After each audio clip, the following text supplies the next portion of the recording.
Welcome to Progress in San Diego.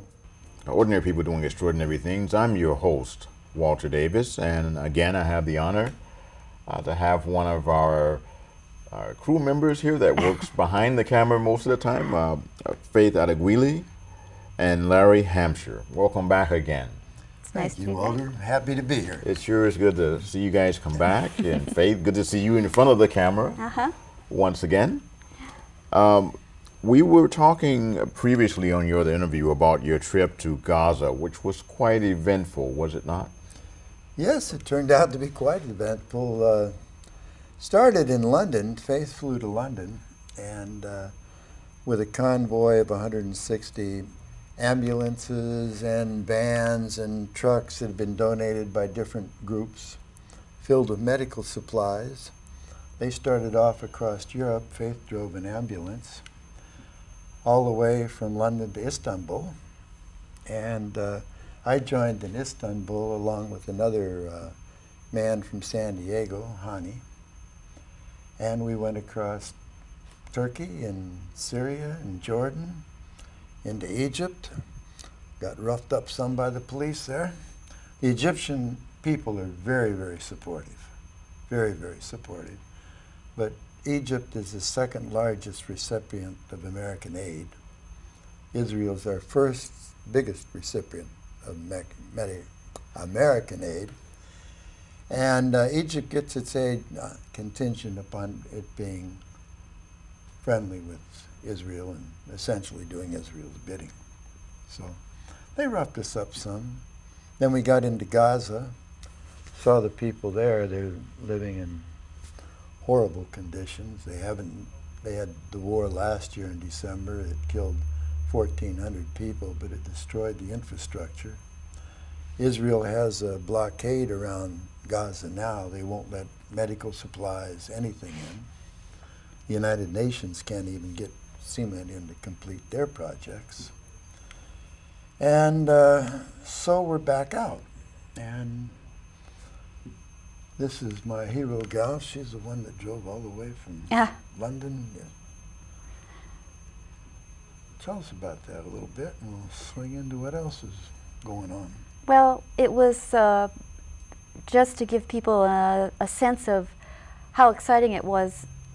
First of all, we met a lot of really, really interesting people from all over the world, of all different religions, some atheists and some humanists, but Buddhists, Muslims, Christians, Jews, and we were all together really roughing it, and for a purpose, and that purpose was to bring humanitarian aid into to the people of Gaza, who had been under a really terrible siege since 2007, when Hamas was elected and took power in Gaza.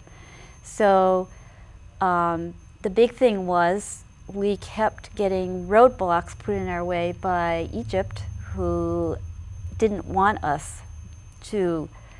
I think they thought if they put enough roadblocks in and delayed us enough, we'd have to go and wouldn't insist on going into Gaza. But they didn't understand just how crazy we all were, and we insisted on going, and they did attack us. They attacked us pretty viciously in Al Arish, which is a little port city just outside of Gaza, about 40 miles from the Rafah gate that goes into Gaza. There were riot police, tear gas, rocks, you name it, they did it. And it was pretty scary. But we survived, and we stood our ground and said, we're going. So we finally did get into Gaza. And the important thing was, one, we were able to bring in much needed medical aid, and two, we did break the siege. And that was really important because the people of Gaza feel pretty much like the world has forgotten them. And it was really important for people in the Middle East this is what we found, to know that Americans were on this convoy, that Americans were there to support the Palestinian people, and this is something that really fascinated people, the people of the Middle East. And they were all incredibly warm and welcoming, and it was an incredible experience. And we're planning on going back again. We can talk about that later. Sure, sure. So it's very surprising to me when I look at the foreign policy of the United States that the United States is actually taking a position that most, or that a lot of people, that they consider unjust, and in terms of the way that the Palestinians are being treated. It seems very counter to what American values are. Well, it is, but just as we've been doing in the rest of the Middle East, you have to follow the money. And it's more important to look at what we do than what we say. And it's easy to say the right words, but what we're doing there is completely counter to the values that we say we stand for, just like you said. And you're right, Walter. The American people don't believe what they would not do what the American government is supporting. They would not have Palestinians who've lived on land for 1,000 years, and the Israelis build a road across it, and they can't cross the road without going 5 or 10 miles to a checkpoint, standing in line to come back to their field on the other side of the road. If one of them needs a doctor, it may take 10 or 12 hours to get through 3 or 4 checkpoints. And these checkpoints are capricious. You can be first in line. You can be first in line, but they might take 50 people from the back and parade them by you, just showing you who's boss. And the American people wouldn't stand for that. I don't know why our government puts up with it. I think it has something to do with the very strong Israeli lobby that contributes a lot of money to both parties, to Bush and to Obama. And that's my opinion. Well, I think there's another, that's part of it. The reason I think we have, our government has taken the position that it has for so long is that Israel is seen as our little policeman in the Middle East. And in fact, the fact that we're giving it more military aid than any other, well, discounting Iraq and Afghanistan right now, but in terms of just general foreign aid, we're giving more to Israel than any other country. And in terms of military aid, when you give just this year $2.77 billion in cash grant military aid, given all at the beginning of the year. Imagine $2 billion, $2.75 billion in an interest-bearing account we give to the state of Israel. They can draw it all out at once, they can draw a little bit out at once, they can do what they want. We've built their military up into one of the most powerful militaries in the world, certainly in the Middle East. And not only that, but they're like an air base that we have, a military base in the Middle East. This year, we're sending about $800 million worth of military equipment, planes, helicopters, to be stored in Israel for our use. But the Israelis can also use them in military emergencies, and that's not defined as to what that is, but we all know that means they can use it, for instance, in another war on Gaza, if that's what they want to do. So there are policemen in the Middle East right now. So the United States government is allowing the Israelis to build fences, walls on other people's land, separating their land, taking their land away from them, to build settlements on land that they've owned for thousands of years, to build settlements in East Jerusalem where the Palestinians consider that to be their capital, but they're allowing Israeli settlements to be illegally built on this land, to violate treaties, to treat people inhumanely. I witnessed a 12-year-old boy gunned down with his father over there on the news. I mean, that was shown. So obviously the average American citizen is perhaps not really aware of what's going on, or are they? As an average American citizen, I knew that Israel was wrong, but I didn't know the details.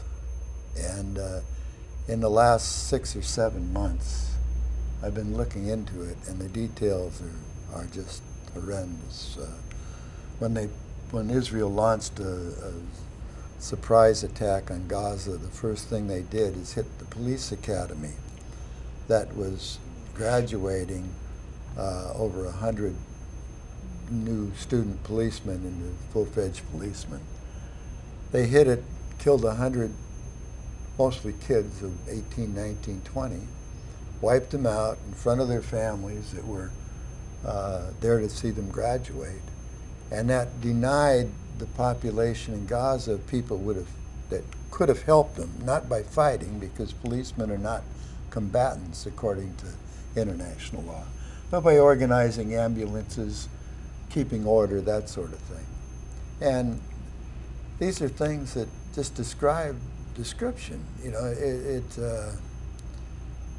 the more you get into it, the more you find out that whatever you're hearing, 180 degrees is right.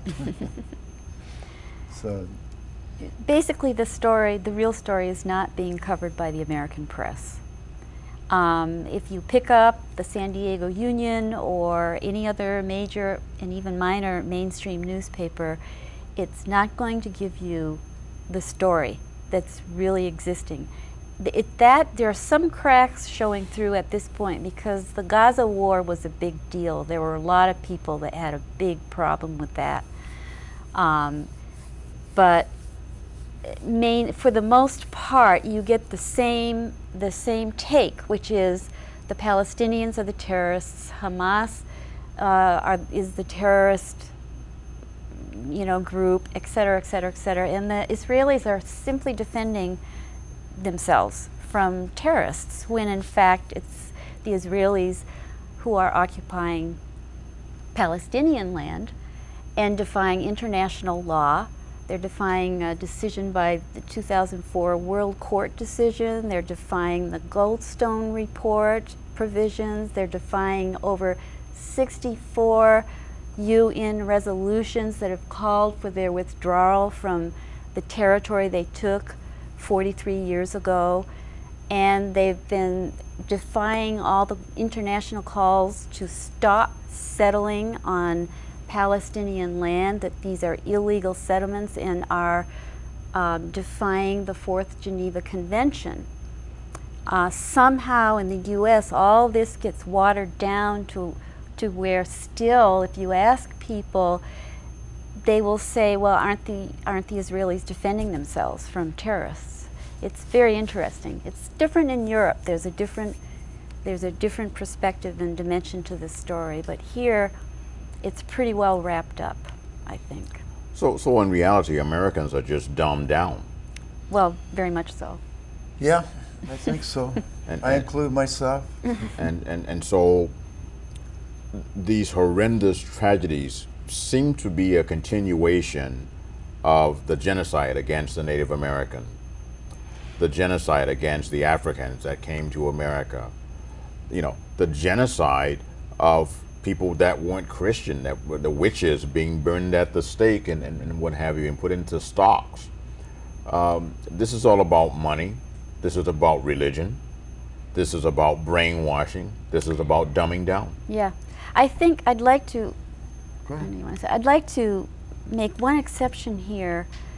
I think in the Palestinian-Israeli conflict, it's about Zionism.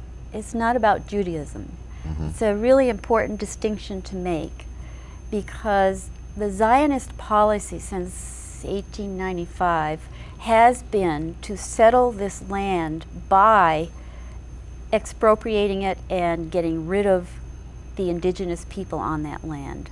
It's a Zionist policy, and there are a lot of Jewish people who are against that. So I think it's important to put it in the this political context. Certainly, when you're talking about what happened to Native Americans here, it's a political context, but religious people were used also to do the dirty work of the colonization of the land by Europeans. So there's a mix there, but I think it's important to make distinctions as well. Is that not what's happening again, though? Are Americans being dumbed down with religion in terms of allowing this to continue? Could that be a part of it? Or is that a component in terms of the story that Americans are being told in the Bible and about Israel and the justifications? Israel's policy, before it was Israel, it started with the founder of Zionism, which was only in 1895. Judaism goes back 3,000 years or something, but the guy who started it said this: try to spirit the penniless Palestinian population across the border by denying it any employment in our own country. Both the process of expropriation and the removal of the poor must be carried out discreetly and circumspectly. That's Theodore Herzl, 1895. And that started Zionism. Most Jews are not Zionists in the world. Most Jews are not Zionists in the United States. And it's very unclear whether they even have a majority in Israel.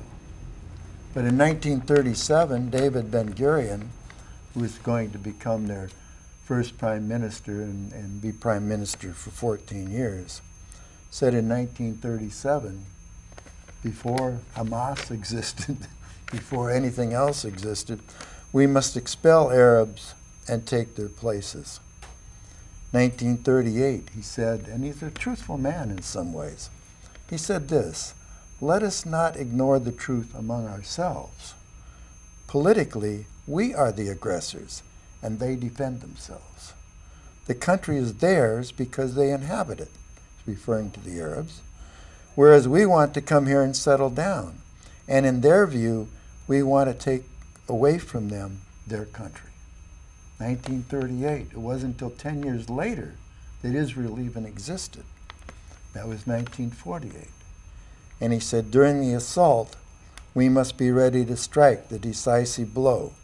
That is either to destroy the towns or expel its inhabitants so our people can replace them. We must use terror, assassination, intimidation, land confiscation, and the cutting of all social services to rid the Galilee of its Arab population. And this has been carried on from prime ministers after that, right down to the present day. So this is not a policy that's new or a response to something that happens, a rocket is fired, something of that sort. It is Israeli policy.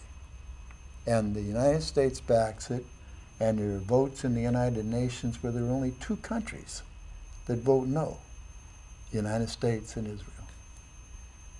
So if people can understand this, they look into it, that's what they'll find. And there's other quotes from other prime ministers that are saying the same thing. So. And what's really interesting here is that a lot of Americans, I think, have come to acknowledge, certainly white Europeans, have come to acknowledge what our ancestors did to the indigenous people here and to black Americans coming in here, and that were forced to come here, and would say this was a bad thing. I mean, a lot of people now, they have a different consciousness, yet those same people can't see what's going on, which is very similar what's going on in Israel and Palestine, where these people who've lived there for 2,000 and 3,000 years, actually, are being dispossessed of their lands in very violent, horrendous ways. And our money is funding that dispossession through direct military sales, through helping the Israelis to build up their military, and the weapons they're using to bomb, kill, everything else has made in the USA labels on them. So it's our tax money, and it's something that we need to understand better and take responsibility for. So while our schools are closing and while the American people are going without medical insurance, we are pouring billions of dollars into Israel to murder people. Right. And Israel has paid health insurance for all the Israeli citizens. Israel has about maybe a 6 or 7% unemployment rate, and we're financing that. We could use the money better here, right here in San Diego, right here in the United States. Now we're getting down to our last minute. You wanted to talk about this flotilla, something that's upcoming here. Yeah, you know, this last trip got a lot of news around the world, not just in Africa, Asia, but also in Europe. And so many of the countries of the world, led by Turkey, but also Ireland, Great Britain, Belgium, Sweden, Greece, Malaysia, are getting together a flotilla of ships that will take aid to Israel by sea in international waters, come in, not to Israel, I'm sorry, to Gaza by sea in international waters, will come to the beach, unload medical supplies, wheelchairs, that kind of thing, and then go back out again. One ship tried it last year and it was rammed by Israel in violation of every international statute there is. So we've applied to go on it, and it should take place in May, probably about the middle of May, what it looks like now. There would be big cargo ships and at least one ship capable of carrying 1,000 passengers, because we feel the more people that are on it, we're hoping that Israel won't attack it. Of course, if the United States says to Israel, don't attack it, it won't get attacked. But who knows what the White House is going to say. So anyway, this is coming up. And if you can't find it in the San Diego Union or the LA Times or the New York Times, get on the internet. Look around, Democracy Now!, one of those, they'll all be carrying it. And they'll be carrying it around the world. If we don't know about it here in San Diego, the rest of the world will know about it. So it'll be a flotilla of ships bringing aid to Gaza about the middle of May. The reason it's a flotilla of big cargo ships is that after we got through to Gaza and thrown out of Egypt several months ago, Egypt announced that they would not allow any more convoys to go to Gaza through Egypt. And that is the only point through which medical aid and convoys can get into Gaza. The other points are through Israel, so we couldn't do that. So that is why a big flotilla of ships is being organized.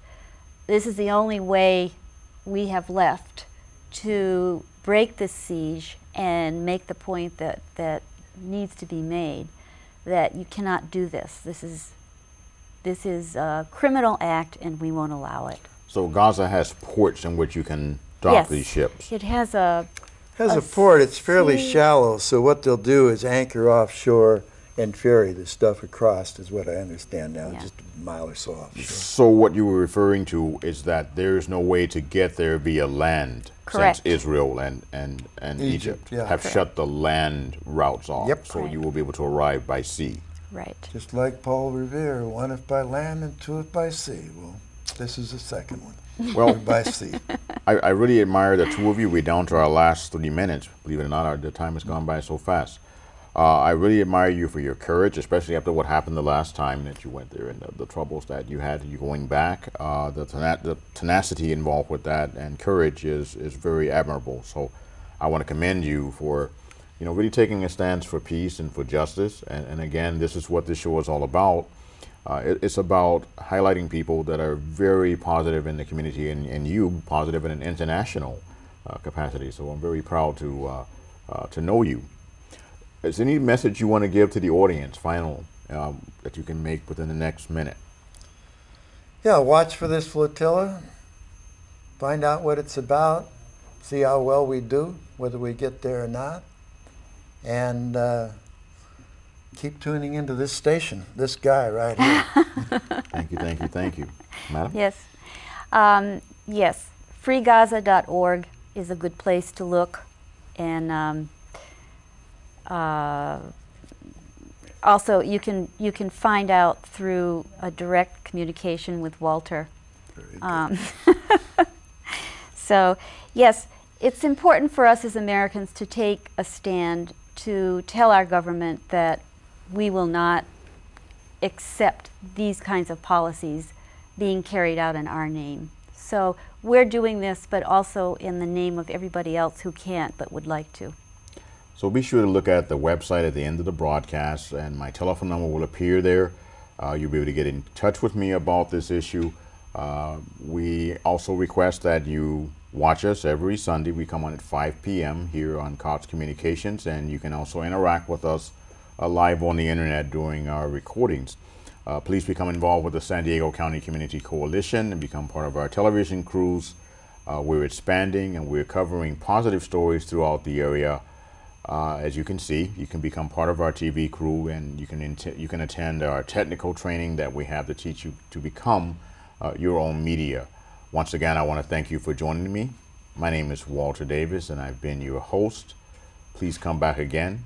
Copy down the telephone number coming up and website, and I look forward to hearing from you. And thank you once again for Thank you, Walter.